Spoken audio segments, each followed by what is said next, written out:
neither of which appealed. So he decided that he would try writing. And we are very lucky that he did. Since then, Neal has completed 8 projects, is editing a 9th, and starting work on the 10th. His third book, The Accidental Spy, has recently become available, and he'll tell you about that too. The first book is called Murder Imperfect. The second book is called The Garden Club Gang, and the third book is called The Accidental Spy. So please welcome Neal Sanders.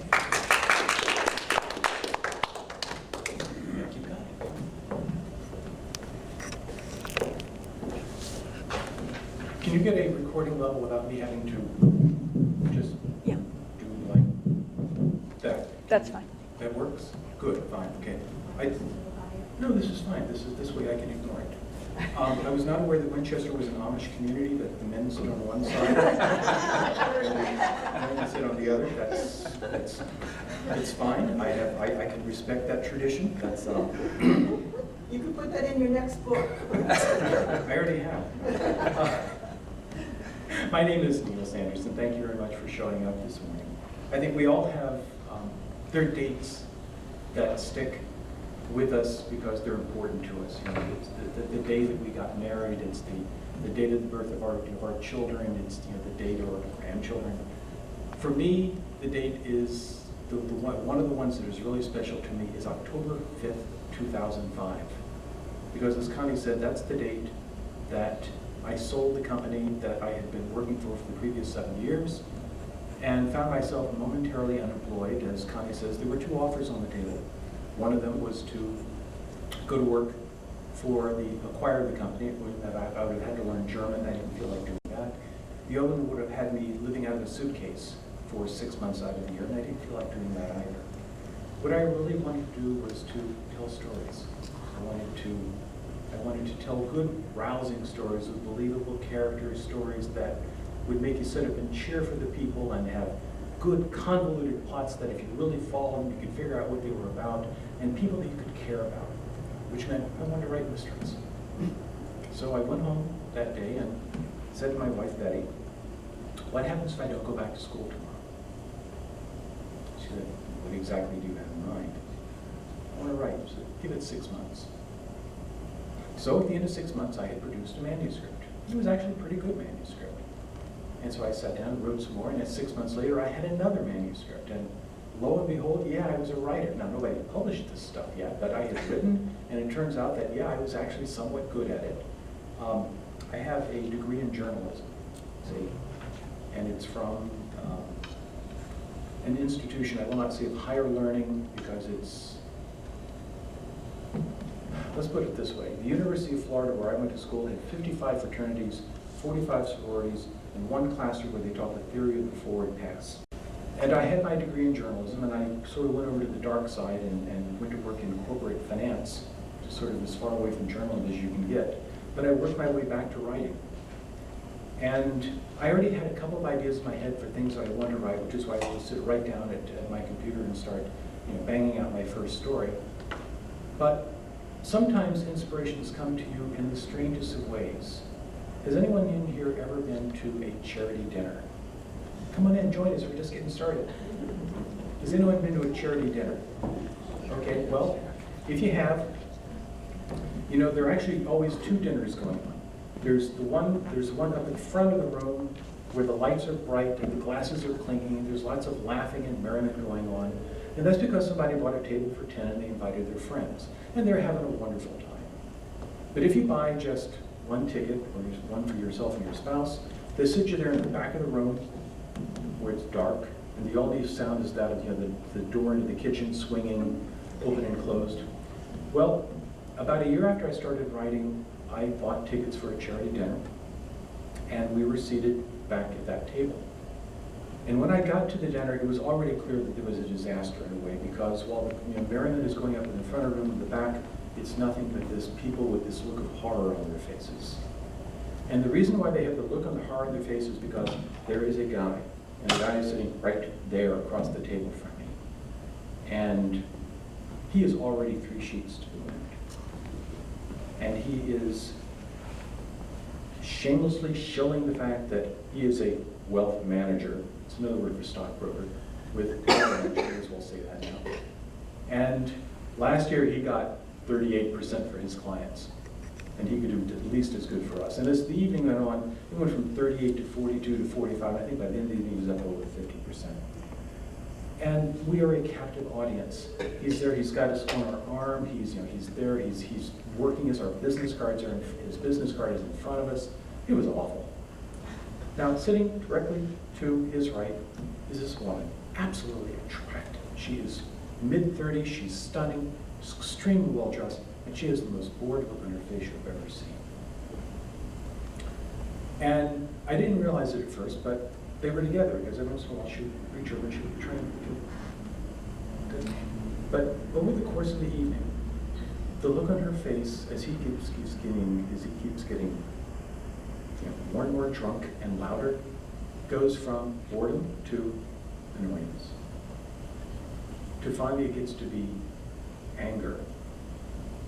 And finally, by the end of the evening, there is this look of vitriolic hatred on her face that this man over here isn't just ruining this dinner. This man is ruining her life. I never spoke with her. I never heard her name. In fact, I only ever heard her speak once. The woman sitting to her right, who's desperately trying to do anything to try and salvage this evening, is trying to engage her in conversation. And at one point toward the end of the evening, I hear this Wellesley. The woman sitting across from me snaps her head around and says, Wellesley Hills. It's the only time I ever heard her speak. I said, wow. I don't know what that conversation was about, but boy, had a lot into it. As we're leaving the dinner, mercifully, I turned to Betty and I said, did you see what I saw? Now, there was no context to that statement. It could have been anything. But she looked at me and she said, I thought she was going to kill him right then and there. And a light bulb went off in my head. Cat. Because that had to be her name, Cat. What would happen if Cat killed George? Because George had to be his name. And from out of that, went home that evening, in fact, and I wrote 2 paragraphs. You can call this a confession if you must. Last year, on June 27th to be specific, I murdered my husband. I did it with malice aforethought, a premeditated, cold-blooded killing. No. On second thought, let's not call this a confession. A confession implies some acknowledgement of guilt or remorse. I don't feel the least bit guilty, and I certainly have no remorse. The bastard got what he deserved. If I may be permitted a lone drip into melodrama, he was a man who needed killing. I was the one who did it. So let's just call this my story. From those 2 paragraphs, I started weaving a tale. And the tale was all about Cat killing George and why she would want to do it. And you have to come up with motives for these things. And I was able to develop, I hope, some pretty good ones here. A couple of people in the room have read the book. But you also have to fill out the plot with things about people. And one of the things is that if you're going to be a writer, you sort of carry around with you a gym bag all the time. Mine is Kelly Green. It's about this by this. It's a metaphorical gym bag. So if you can't see it, I can. And all of the fascinating things that I hear people tell me go into the book. And they go into this there, and then when I get ready to write, I turn the knapsack, the Kelly bag upside down, and I choose and I start pawing through it and finding the stuff in it that I want to use in my book. And so for Murder Imperfect, I had some wonderful things to deal with. And you think, yeah, Boston, what's there to write about in here? It's just, we're suburbs. There was one afternoon when I was in our town's post office. I live in Medfield. And there are 2 women in front of me standing in line. And it turns out they're turning in their passport applications. And as people do in the lines, they're reading one another's passport application. And one of them reads, and she says, "No way you're 5'9". The other one turns back and says, "I am in my heels." And you can't do that. The heels, those 3 inches are part of who I am. That's fascinating. Now, let's start with the presumption that men have no shoe sense whatsoever, okay? You just simply, we are born without it, we never develop it. But I had this thing in my bag about this snippet of conversation. And so, as the book title implies, things don't quite go right with the murder. And while George dies, Cat is going to go on trial for his murder. And when she's booked for his murder, she's going to be brought down to Maine Police Headquarters, and she's going to be booked, and they're going to take her picture. And when they do, they take off her shoes, and right there, right above her head, 5 foot 6 inches. And so at the end of that day, after this horrible day where she's been booked for murder, what is she really angry about? The fact that they only show she's only 5'6", and the world now knows this. Men do pay attention every once in a while. We actually do. We don't just sit back and watch baseball games or football games or read the sports section. We really do listen. So be careful what you say around this. Well, Murder Imperfect came out, and it was a very well-received book. I got an awful lot of great compliments about it. And even before that was published, I had already been casting about for yet another idea. And the ideas can come to you in some of the strangest places. And this one came at the Topsfield Fair. I love New England fairs. They are if you do not know this, you should understand that outside of New England, these fairs do not exist. They either have evaporated off the face of the earth, or else they've grown into these behemoth state fairs, which occupy square miles of land, and they're corporate events. They're awful. But the regional New England fairs is out here, and preserve it. It is a wonderful thing.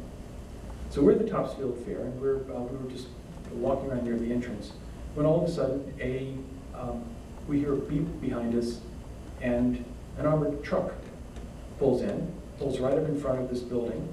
2 guys in their make-believe police uniforms get out and walk 15 feet into the building, come out 10 seconds later with these huge satchels of cash, of bags over their shoulders, and get back in the truck, and they leave.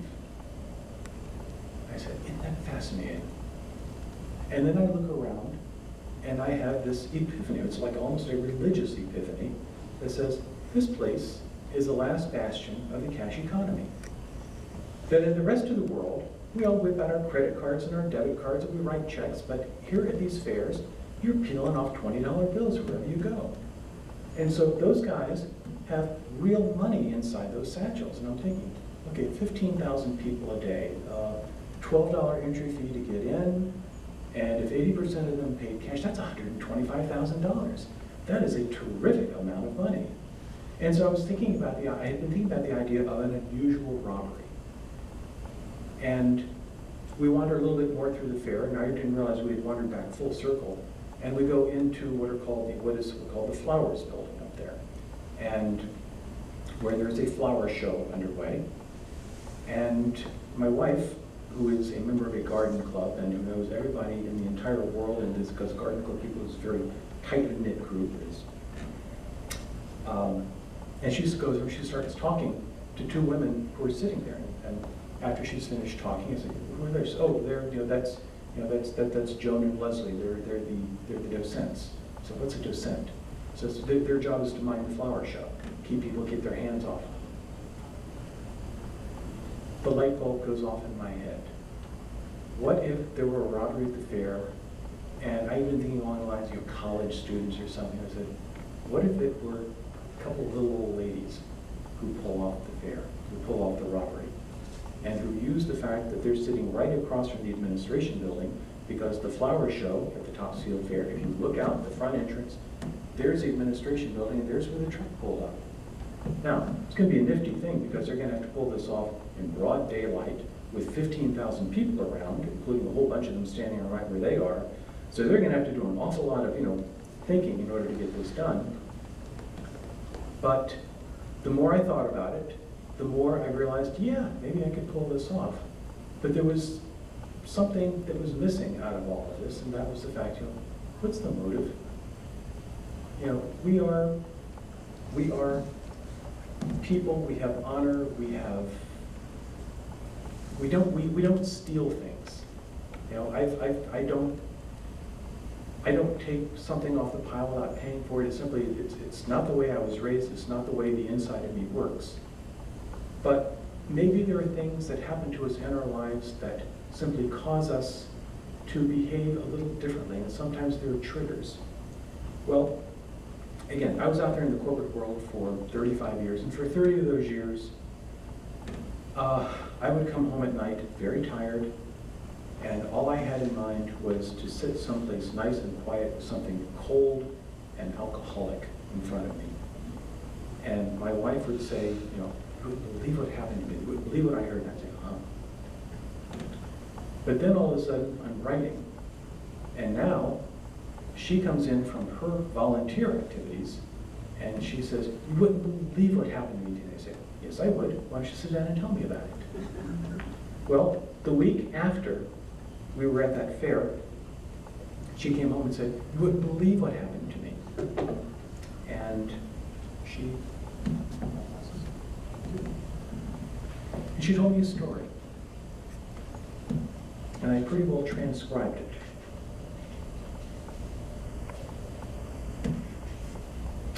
At a CVS store in the suburban town of Hardington that same hour, Jean Sullivan waited with growing impatience for her photos. Two teenage boys manned the checkout counter, trading Snickers with one another as they scanned items. A girl of about 20 whose purchases had included a box of tampons had just exited the store, and the two boys were elbowing one another, their conversation too muted to be understood, but the leering looks on their faces were unmistakable. "Excuse me," Jean said, "are my photos ready?" One of the boys glanced over at the photos desk. "It'll be a few minutes," he said. His voice betrayed a lack of sincerity in what he said. "That's what you said 10 minutes ago," Jean countered. One boy shrugged, his dark hair flopping into his eyes. "What can I tell you?" Do they treat their own grandmothers this way, Jean thought? The boys had gone back to an animated conversation about rock groups on tour. Jean wondered if finding the store manager might be the solution to a problem. It had been half an hour. Surely the photos must be ready by now. She glanced down the aisles looking for anyone in a shirt and tie who might be a manager. But it appeared decision-making authority in the store belonged to these two teenage boys. A woman, probably in her early 30s with a 4 or 5-year-old in tow, put her purchases on the counter. The boys efficiently checked out the woman, showing a degree of deference as they did. A woman close to their mother's age demanded attention, Jean thought. 5 more minutes went by. Neither of the boys made any effort to check the photo printer. I am invisible, Jean thought. I am 66 years old, and therefore I am invisible. And then an idea occurred to her. If I'm invisible, I may as well use it to my advantage. Jean, slight woman standing just an inch over 5 feet, walked to the end of the counter. The two boys were elbowing each other again, their attention drawn to a buxom teenager, apparently a classmate, who was crouched down looking at cosmetics on an aisle 20 feet away. Jean calmly went through the pile of prints that had accumulated in the photo printer's output tray. She selected the 6 prints that were of her grandchildren, emailed to her that morning by her daughter and son-in-law. She found an envelope and dropped the photos into the sleeve. The envelope went into her purse. She thought for a moment about paying for the photos, but decided the store should be made to bear some consequence for having hired such oafish, disrespectful children. As Jean left the store, the two teenage boys were still watching every movement of the girl in aisle 2. She told me that story, and all of a sudden it began to coalesce all the opportunities for why 4 women, and it had to be 4 in my mind, would do something very unladylike, something very counter to the way they had been brought up. And the 4 women, Jean, Paula, Eleanor, all became real people to me. And in the process of doing so, they all developed their own ideas. One has had a recurrence of breast cancer, and her husband has left her, and she's wondering, what have I done with my life? I've never taken a risk in my life. She's the youngest, she's only 51, and she's thinking, I could die. And if I died, what will I ever have done that was anything other than the safe thing? Another one has a husband in an Alzheimer's ward. And so she's finding that slowly but surely she is finding that nest egg that they accumulated all their life because the insurance doesn't cover the care that she wants to be able to provide for her husband. And she realizes that her husband could live long enough to make her poor. Alice, the oldest of the one, never did anything wrong in her life, but she simply has outlived her money. And she's finding herself in genteel poverty in the senior citizens housing complex. And she bears everything with a great deal of dignity until the day when somebody sends her an application for the town's food cupboard, where she's been a volunteer for so many years. And so each one, because these things happening in such tightly spaced time, causes them to come together with a plan to rob the fair. And they commit the perfect robbery. They plan it, they get away in order to clear the area of people using their horticultural knowledge, and they manage to get away without a single clue being left behind, with no one getting hurt, and with the money all sitting in their, sitting up in their attic. Just two teensy problems that have occurred to this. The first thing is that they're going to have to rob the fair on a Sunday afternoon, and this fair happens to take place in August. But I don't call it the Topsfield Fair for some reasons that will become obvious along the way. I call it the Brookfield Fair, but if you look at that map, yeah, it's the Topsfield Fair.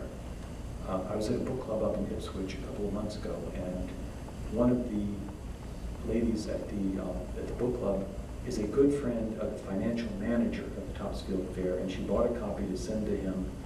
I haven't heard the lawsuit reach me yet, so I'm hoping that they took it with the same humor with which I wrote it, but that's neither here nor there. And so the first thing is that this story happens on the slowest news day of the slowest news month of the year. And so instead of being, two paragraphs back there on page B5, instead the robbery is front page news in the next morning's Boston Globe. And so this in turn gets the state police interested in what's going on, and it gets the television stations interested. Now everybody wants to solve this daring daylight Brookfield Fair robbery.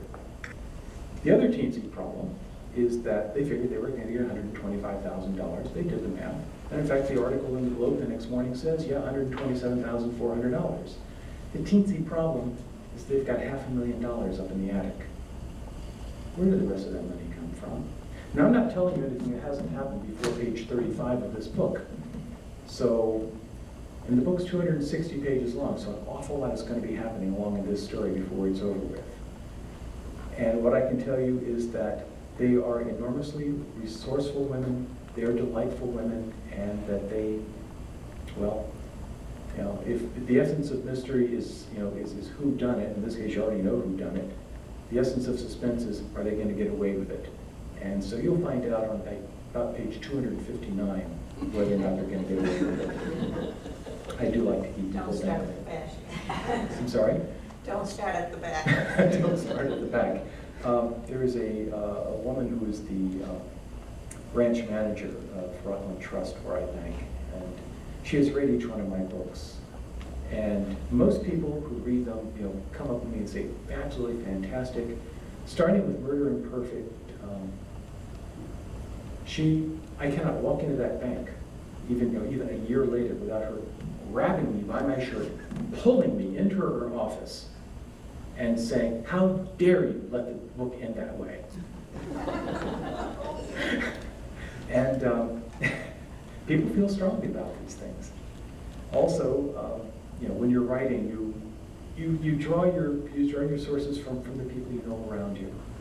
And when you're writing a character, I try to take bits and pieces of people whom I know. And it's a great way of writing, and you roll them together, you roll them into a human shape, you put them up, you bake them for a couple of hours, and you come out with what you hope is a character that is unique and is different and is a unique individual. But what I've always done in everything that I've written is I will always send off manuscripts of this before they're published to the people without telling them, hey, I used you as a character. And let them read it. I ask them for their comments on the story. And usually they come back and they're really terrific. But in this case, a woman who is a member of my wife's garden club. I sent it to her, and 2 weeks later I called her up and said, can I pick up the manuscript? She says, I have it. So the next day I am sitting with her in her kitchen. I on one side of the table and she and son on the other. She's drumming her fingers on the table like this. And then she takes the manuscript and she shoves it across the table and she says, I would never do anything like that. That little character that I baked, I went back, took the hammer, bang to it, broke into little pieces, took a whole bunch of different pieces, completely rewrote the character's physical description and other such things, and rebaked it, and came up with someone that I hoped she could never identify with under any circumstances. So that's the other thing is that when you write, oftentimes people will see either themselves or other people in them. Medfield is on a town meeting system. And at this year's town meeting, this is about a month after Garden Club Gang came out, it's before the town meeting start, and another woman who is a member of the Garden Club comes up to me and says, Neal, I loved the Garden Club Gang. I read it. It's a marvelous book, and thank you so much. It's terrific. I said, it's terrific. Thank you. She says, I hope you don't mind, but I loaned my copy of the book to Gladys. So just getting ready to say, hey, it's your book. You can loan it to anybody you want to. And she says, Gladys finished the book, and she called me up, and she wants you to know she doesn't mind. And she says, she said, I don't know where you got the details, and a few of them aren't quite right, but it's a very, very sympathetic portrait, and she loves it, and she's thrilled to be in your book. And this other thing, I'm smiling, and I'm thinking to myself, who's Gladys?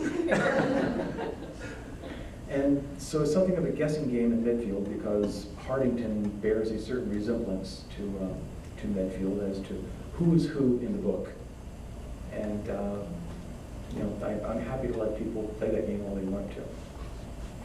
Well, if two of my books came up through the process of being these epiphanies where events happen and you get really excited about them and you sit down and you start writing. My most recent book, The Accidental Spy, actually is a book that I think I've been waiting to write all my life. And you've now heard enough about me to where you're probably getting bored with the details of my biography, but I grew up in a small town near, in what is now the center of Miami, but at the time it was a little independent town, where it wasn't a question of whether your family worked for an airline, it was simply which one, because this was hard by Miami International Airport back in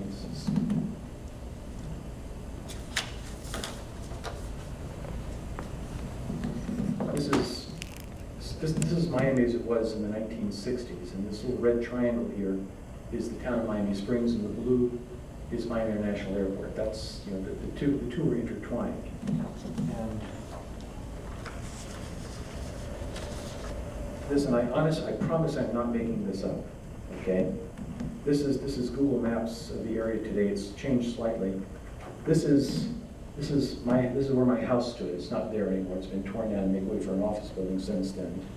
But this was simply a parking lot, and this was Pan American's jet overhaul complex right here, and this was the Stewardess Academy right down here, 3 blocks away. I looked out my bedroom window, and I saw Pan Am's overhaul facility. Okay, that's how close I was to the airport. So it seems that I grew up with that culture inside me. I mean, it was there right from the very beginning. Also, I went away to college in 1967, and while I came back, my memory of that area was pretty well frozen in that year. In 1967, it was a really fascinating year in a lot of ways. A lot of stuff was going on. Nobody was sure who was going to win the Cold War, and things, a lot of ways, things weren't going well, like in the space program and such. This was the year, the Summer of Love in San Francisco, and the Beatles released Sgt. Pepper's Lonely Hearts. It was a great town. Maybe you can remember it. But I had in my mind that I would love to write about that time. I would love to write about what it was like to be part of that airline industry at that point in time. And also in June 1967 was the Six-Day War, the Arab-Israeli War. And I thought I'd like to be able to bring that context into a book as well. But ultimately, anything that's a spy story, if it's any good, ultimately they're love stories. I've heard a lot about it. Can anybody tell me the plot of North by Northwest? Well, anybody. I'll give you $1 if you can. Well, there is a plot in there, but what it is, it's Cary Grant and Eve Marie Saint falling in love and being off in this nationwide chase. Okay. If you look back to the Maltese Falcon, what's that really all about? It's about Humphrey Bogart and Mary Astor. Well, I've got a book, The Accidental Spy, which is all about an airline stewardess by the name of Susan Delaney and a spy by the name of Joe Klein. And the book takes place in a specific 10-day period in July 1967, and it's all about what happens when Susan one day, after working a Paris to New York flight, agrees to accept $50 to deliver a misdirected suitcase to its owner at a hotel in Miami Beach, which is where she lives. And when she gets to the hotel, she finds that the room has been ransacked. The hotel balcony room is open, and there's screaming coming down from below. She has wandered into something that she doesn't want to be any part of. She gets out of there, but the next thing you know, she is part of an espionage caper, whether or not she wants to be there or not. Just like The Garden Club Gang and Murder Imperfect, it's a book that you can read strictly for the fun, although at the beginning of the book you know that somebody in the story is going to die. And because the story starts in the present time, because her home has been leveled to make room for a condominium, and they found a body buried in what used to be her backyard. And it's been there since the 1960s. But it's a fun story, and it's one where, as I was writing it, I had a lot of source material. You always write with all these references around you. And the thing I had pinned over my desk was an ad that appeared in Time magazine in 1967, recruiting for stewardesses for Pan Am. And you read it today, and you actually get a little angry about it because the gal we want. It says that twice in it says, and she's going to be able to earn, she can earn up to $550 a month after 3 years. They talk about, but it's I leave it here in case you're interested in looking at it and thinking back to a different era and a different time. I finished the book, and I actually wrote this 4 years ago. But that's writing, that's me, and writing it's fun. Is anybody here interested in writing? Have you ever? No, do it. If you have a story to tell, just sit down at your computer and just start writing it. Whatever you don't use a quill and don't write on parchment. That has gone by the boards today. Computers make it easy to go back and edit. I encourage you. I spent 35 years in the corporate world, and I've now going up on 6 years of doing this. I have never regretted it. I've never looked back. I've also never been more professionally and personally satisfied than I am today. Does anybody have any questions? So do you write on the computer? Yeah, I do, yes. Well, actually, I use the keyboards. I tried writing on the computer, but...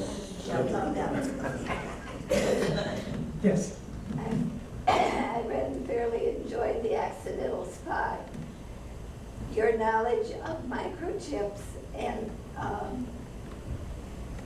the technology that was in there, is that all created, or what kind of research did you do? The other part of the biography that I didn't want to bore you with is that once I got out of college and I went over to the dark side, I went into high technology. And so I worked for example, I worked for Analog Devices for a couple of years back in its infancy. And I worked for other companies that were doing all the kind of work that's described in here, such that, Lucille has gotten me started now on something where I'm going to have to explain it. I said, you know, these stories are ultimately they're love stories, but Alfred Hitchcock coined a phrase for what is going on in the story while you're watching people fall in love, and he calls it the MacGuffin. And the MacGuffin is simply a plot device that is there, that it is the thing everyone's chasing, it's the thing that is propelling ostensibly the plot forward. And in this case, that suitcase that Susan Delaney is carrying to its owner contains what may very well be the plans for and the description of how to build the world's first microprocessor. And this is in 1967, and this is at a time when it has enormous military consequences because these microprocessors will be used in missiles and bombers and such. But while the electronics have been better and better, the microprocessor is still considered to be sort of this holy grail, but it's still a couple of years away. But here in this suitcase are the plans, including samples of a microprocessor. And so that's what everyone is after. And so the technology, as I describe it, is spot on, okay? It is exactly, and the people in there whom I describe her talking with and the places she goes to, they are all as accurate. I spent months getting those exactly right, and I didn't expect anyone to care. It's wild, it was great. Thank you. The idea of working real people into it, the fact that Susan and Joe will go see people at Fairchild Semiconductor who one day will go on to found Intel a year later and invent that microprocessor in 1971. That was a nifty little thing in there. Yes? Did you bring this back to the original publisher that had rejected it? Well, again, it was my agent Yes. who took it and said she didn't want to represent it. So, does she now want to? No, I've never, Oh, okay, that's what I we wanted. parted company Okay. a year and a half ago. Okay. And it was, if it sells, if the book sells 25,000 copies, then she'll be all over me and saying, I believed in you all the time. Oh, okay. But I Send her couldn't. a copy. Well, you're absolutely right. I think I will. It's a. But she was also absolutely right. It took, I think, probably the genesis of it. You'd have to go back to Mad Men, which got people interested in the 1960s, and so networks started thinking, okay, how can we capitalize on that? And so Pan Am seemed to have sort of the right sort of glamour aspect to it. You could make it sexy and such. And it just turns out that, I got there 4 years before, but I got there 4 years early. So, but they don't know any royalties on it, so it's still my idea. Yes? What do you think of John the Cari's thrillers? They're involved, all right. They are incredibly involved. He is there are a couple, John le Carre, for that matter, Robert Parker spun an incredibly good story and with a wonderful, readable cast of characters. Le Carre's plots are so intricate that they keep you working overtime just to keep track of all of them, but he always brings everything back to where you understand at the end how it was all supposed to work out. And I appreciate that in a book. I was speaking with someone earlier.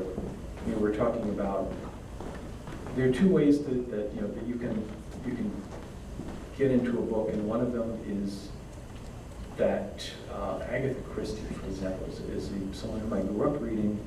And one day I figured out that her books are 250 pages long, and that for the first 220 pages, you may not as well read them, because while somebody got murdered on page 10, you're not going to meet the murderer until page 240. And so all these other things going on in here are, it's just, she's just giving you, she's just giving you color. And the other thing that happens in too many books is that the writer gets, for lack of a word, either lazy or else they can't figure out how to get themselves out of the box they're into. And so all of a sudden, on page 240, they say, oh, look at that envelope under that chair. Maybe we should go read and see what's in it. And inside is the confession that nobody's been able to find. Right. I like to work my way out of them in an intelligent way, and sometimes it can make me very hard to live with, but that's beside the point. Anybody else? Any questions? May I ask another one? There's Please. another new series out that I found along the ladies' #1 detective agency. Oh, yes, Alexander McCall Smith, that is wonderful, and, you know, any good book, and particularly any good mystery, ought to take you on an excursion into a place that you've never been to before. And boy, you know, Ladies' #1 Detective Agency takes you into a world I didn't even dream, imagined, and I'm there, and now, you know, now I can be a tour guide myself in there, but oh yeah, that's the role of the writer, is to do that. Boy, does that one work really, really well.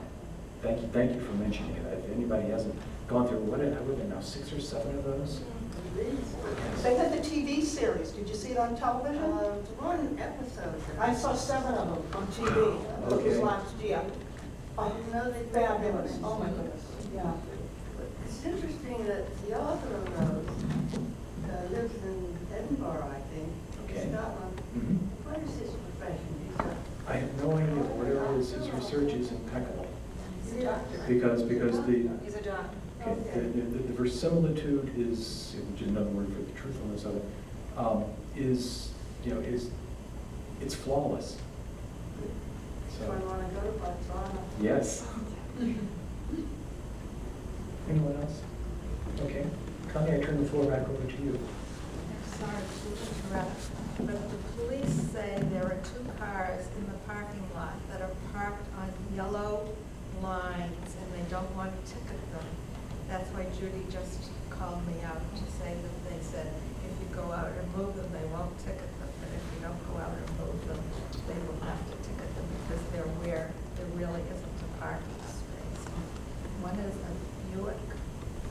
Anyway, Judy has the information, and she's holding them off for 5 minutes. So, Okay, I did some creative parking, so I better go check. did anyone else do creative parking? But if anyone would like to buy a book, 20% of the proceeds